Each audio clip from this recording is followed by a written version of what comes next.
पुण्याच्या स्वारगेट बस डेपोमध्ये झालेली घटना ही पूर्णतः मला वाटतं की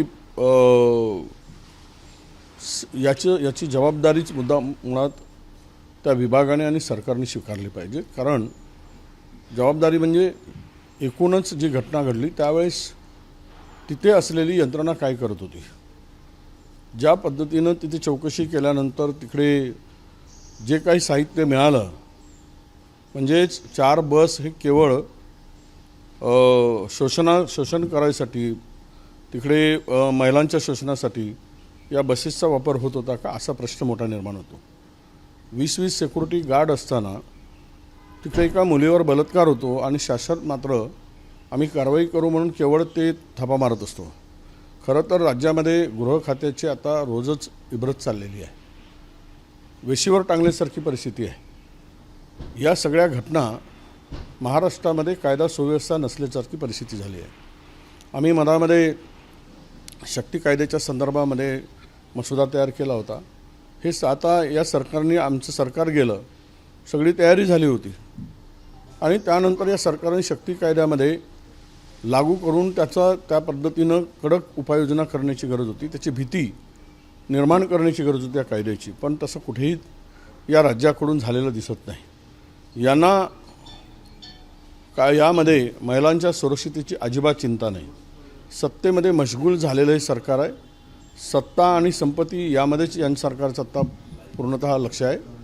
त्यामुळे ही स्वारगेटच्या घटनेचा तर आम्ही विधानसभेमध्ये आवाज उचलूच आणि सर्व दोषीवर कारवाई होईल ती होईल, पण अशा घटना वारंवार राज्यामध्ये घडत आहेत।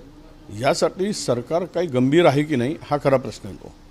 सरकार गंभीरतेनं या सगळ्या घटनाकडे बघतं की नाही, केवळ झालं की आम्ही काहीतरी करू, आम्ही अटक करू, कारवाई करू, हे तर कोणतंही सरकार असेल तर करेल, पण ज्या पद्धतीने या घटनामध्ये वाढ होत चालली, महिलांच्या शोषणामध्ये वाढ होत चालली, बलात्कारामध्ये वाढ होत चालली, अत्याचारामध्ये वाढ होत चालली, पोस्कोच्या केसेसमध्ये वाढ होत चालली, त्यामुळे सरकार म्हणून काही कडक भूमिका स्वीकारणार की नाही, की सरकार म्हणून त्यांची जबाबदारी आहे की नाही हा खरा प्रश्न येतो। म्हणून सरकारला आमचा शेवटचा असा इशारा आहे की तुम्हाला गृह खात्यामध्ये जे काही आत्ता हे चाललेलं आहे धाक कायद्याचा राहिलेला नाही राज्यामध्ये, आणि त्याबरोबरच त्याच्या पलीकडे जाऊन या राज्यामध्ये एकूणच आत्ताची राजकीय परिस्थिती जी काही निर्माण झाली त्यामुळेच गुन्हेगारांना अभय असल्यासारखं वाटतं।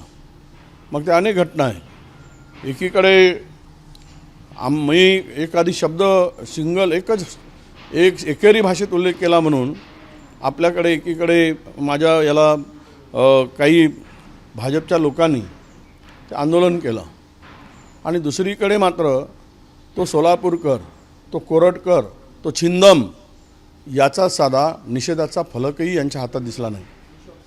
म्हणजेच याचा अर्थ असा आहे की छत्रपती शिवरायांची बदनामी करणाऱ्यांना अभय द्यायचं, कारण तो आपल्या कुळातील आहे म्हणून, आपल्या पक्षाचा आहे म्हणून, आपल्या RSSचा आहे म्हणून जर अशा पद्धतीनं महाराजांची बदनामी करण्याला अभय द्यायचा, त्यांच्या तोंडातून त्यांची तोंडं का शिवली गेली, का निषेध केला गेला नाही, आणि काही उपडसूम माझ्यावर हे करून मी काही वाईट बोललेलो नव्हतं, मला त्यावर अजून बोलायचं नाही, माझं वाक्य स्पष्ट आहे त्याच्यामध्ये, आणि त्यामध्ये मात्र हे रस्त्यावर उतरतात की ती बेईमान विचारांची ही माणसं आहेत आणि यांच्यामध्ये खुनामध्ये किती बेईमानी भरलेली आहे।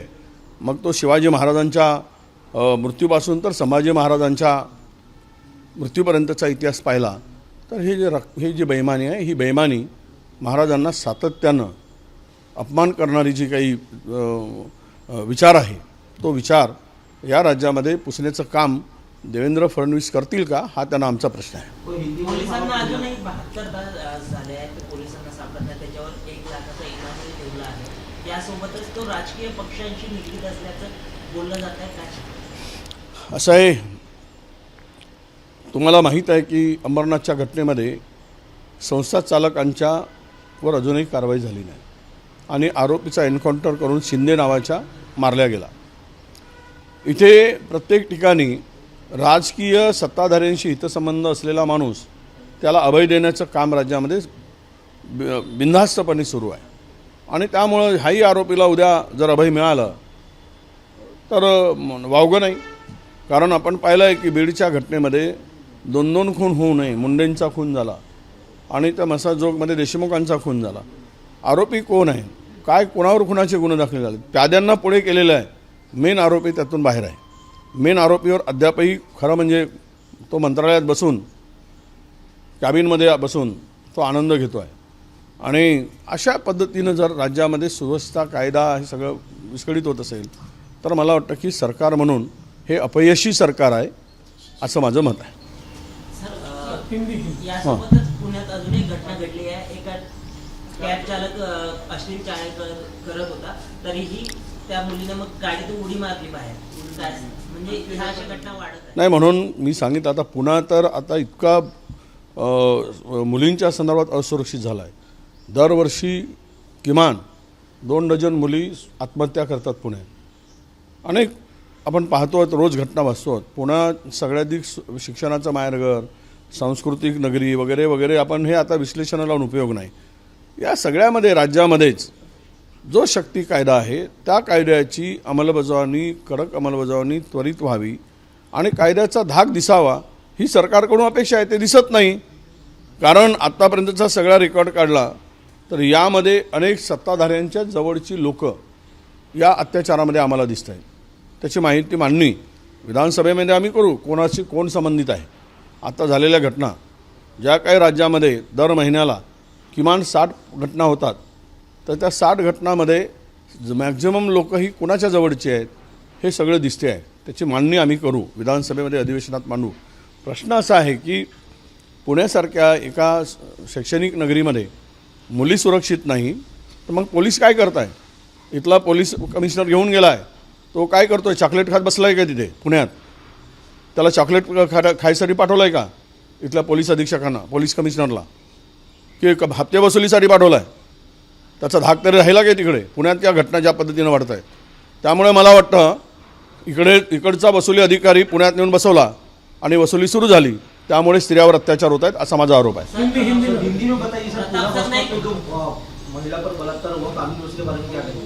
नहीं, पुणे में जो घटना हुई स्वारगेट डिपो में, बस डिपो में, वो निश्चित रूप से महाराष्ट्र के लिए बहुत ही शर्मनाक बात है, ऐसे मैं मानता हूँ. क्या कर रही है पुलिस? 15-15, 20-20 सिक्योरिटी गार्ड वहाँ रहते हैं. 4 बसेस में कानून से लेकर तो अत्याचार के पूरे साहित्य मिलते हैं और इस तरह महिलाओं के साथ में वहाँ पे बलात्कार होता है, बच्चों के साथ में बलात्कार होता है. तो मुझे लगता है कि इसके लिए जिम्मेदार ये सब घटनाओं में सरकार की जिम्मेदारी बनती है और वहाँ पे उसके विभाग की जिम्मेदारी बनती है. पुलिस के ऊपर दोष तो ज़रूर है क्योंकि पुलिस अंदर डिपो के अंदर की घटना है. मुझे ये लगता है कि देखो, कोई भी गुनहगार के ऊपर, आरोपी या ये गुनाह करता है, उसके ऊपर पुलिस का धाक होना चाहिए. पुलिस का धाक खत्म हो चुका है. हमने ये कहा था कि स्त्री शक्ति जो अपने शक्ति कायदा जो है, शक्ति कायदा की इम्प्लीमेंट जल्दी से जल्दी होना चाहिए और वो कड़क होना चाहिए. वो हो ही नहीं रहा है. इसका मतलब कि सत्ताधारियों का महिलाओं के ऊपर अत्याचार को उसका परमिशन हुए जैसे ऐसी बात हो रही है. उसकी सहमति है क्या कि ऐसे कायदा क्यों नहीं लागू कर रहे? और जो आज तक घटनाएं घटी है वो उसमें सबसे ज़्यादा सत्ताधारियों के लोग सामने आ रहे हैं. चाहे अनेक घटना हो, हम लोग असेंबली में इस विषय को रखेंगे. सवाल यही आता है अभी कि इस विषय को लेकर पुणे के सरकार ये क्या कार्रवाई होती है. आरोपी अभी तक मिलता नहीं है. तो मुझे डर लगता है कि कोई सत्ताधारियों के नज़दीक का आदमी हो, इसलिए इसको पकड़ा नहीं जा रहा है. तो कितने दिन में इसको पकड़ा जाएंगे? इनाम घोषित करेंगे और आरोपी को पकड़ेंगे नहीं. पुनः वो भीड़ में वही हुआ है, 2 मर्डर होते हैं और उनका आका मंत्रालय में बैठ के रहता है. तो ये सब बातें जो है सत्ताधारियों के, चाहे वो अमरनाथ की घटना हो, अभी तक कार्रवाई नहीं होगी संस्था चालकों के ऊपर. तो ये इस तरह की घटनाएं यही तुल देती है कि सत्ताधारी के पास में नज़दीक का जो हो तो उसके ऊपर कार्रवाई करने के लिए ढिलाई हो जाए, कार्रवाई करने के लिए दिरंगाई हो जाए, टाइम पास किया जाए. ऐसे तरह से कानून सुव्यवस्था की धज्जियाँ महाराष्ट्र में उड़ रही है. गृह डिपार्टमेंट ने, हमारा सवाल है गृह मंत्री जी से, क्या इस तरह से अगर अत्याचार बढ़ते जा रहे तो क्या होम डिपार्टमेंट क्या कर रहा है? होम डिपार्टमेंट की जिम्मेदारी नहीं है कि आज कानून का धाक होना चाहिए, ये दिखाना चाहिए, ये दिखना चाहिए. तो हम देवेंद्र जी से ये अपेक्षा रखते हैं कि वहाँ यहाँ का कमिश्नर लेकर जाकर पुणे में आज उनकी पोस्टिंग हुई। क्या कर रहे पुणे में? पुणे में अगर बैठकर पुलिस कमिश्नर ने पहले दिन 100 लोगों को बुलाकर ऐसे बता दिया, गुनहगार लोगों को जो हिस्ट्रीशीटर है उनको, फिर बाद में तो कुछ नहीं दिखा। फिर बाद में क्या चॉकलेट खाने का काम शुरू हुआ है वहाँ पे? यही दिखता है, सब कुछ चॉकलेट खाने में खुश है और इसीलिए धज्जियाँ उड़ा जा रही है। लोगों का विश्वास, महाराष्ट्र की जनता का विश्वास अब पुलिस डिपार्टमेंट पे कम हो रहा है। तो ये बढ़ाने की आवश्यकता है। मुझे लगता है कि इसके तरफ ध्यान देंगे, ऐसी मेरी अपेक्षा है। महिलांच्या बस प्रवासासाठी प्रताप सरनाईकांनी आज बैठक बोलवली आहे, काही उशिरा सुचलेलं नाही, हे देखो अशा घटना घडतात त्यावेळेस अशा प्रकारच्या बैठका नेहमीच बोलवल्या जातात। त्यापूर्वी स्वप्न का नाही पडलं? सरनाईकांनी पूर्वी बैठक बोलवून अशा प्रकारच्या घटना घडू नयेत म्हणून काही उपाययोजना केली असती तर आम्ही अभिनंदन केलं असतं। तलाव फुटून गेला आहे, पाणी निघून गेल्यावर तलाव बांधून उपयोग काय? हे सगळं काहीतरी तातूरमातूर हे दाखवायचं काम आहे। यामध्ये फार काही तथ्य आहे असं मला वाटत नाही। नाशिकचं पालकमंत्रीपद अजूनही रस्सीखेच चालू आहे, भाजपने अजूनही आपला दावा ठोकला आहे, काय सांगता? नाही, ते पालकमंत्रीपद महाराष्ट्रातील आता मला वाटतं की वर्षभरामध्ये एक पालकमंत्री नेमावा।